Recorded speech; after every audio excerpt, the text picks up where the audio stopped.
I've always had a heart to serve the country. I want to be involved in something bigger than myself. Andrew served 2 tours, all the while leaving Zoe at home with an ever-growing brood. The first time he went away, he left. I had Joseph and Charlie. My second son was a week old. The second time, I had 3 children. I recognised it as being a really honourable thing to serve the country, but what business do you have bringing this many children into the world and not being there to bring them up?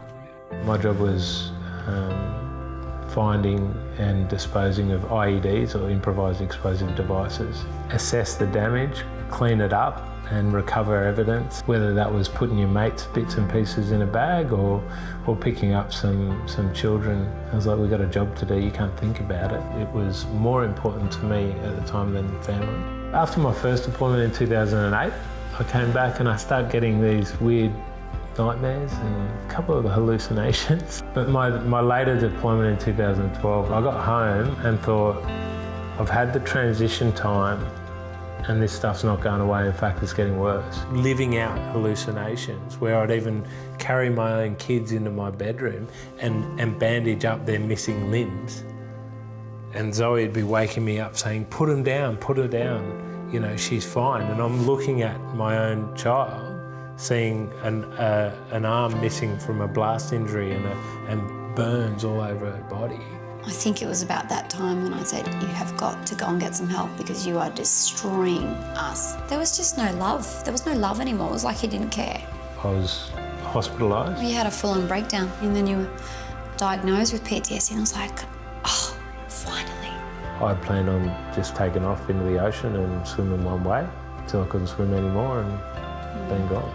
Eventually, I thought, I've got to reach out to Zoe and tell her what I'm thinking and how I'm feeling. To get the courage to actually speak those words, I don't want to be here anymore. I'm thinking of killing myself. I got medical help. I was admitted to psychiatric hospital. And from there, the healing began. There's times where, yeah, sure, I'm not good and depression kicks in, or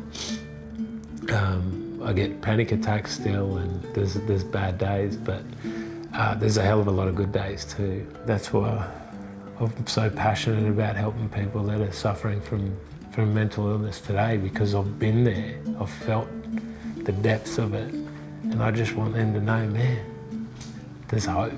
The Cullen story of hope is spreading through speaking engagements and the release of their warts and all book. And that process of writing became very cathartic for me. And somebody said, hey, I know a really good editor.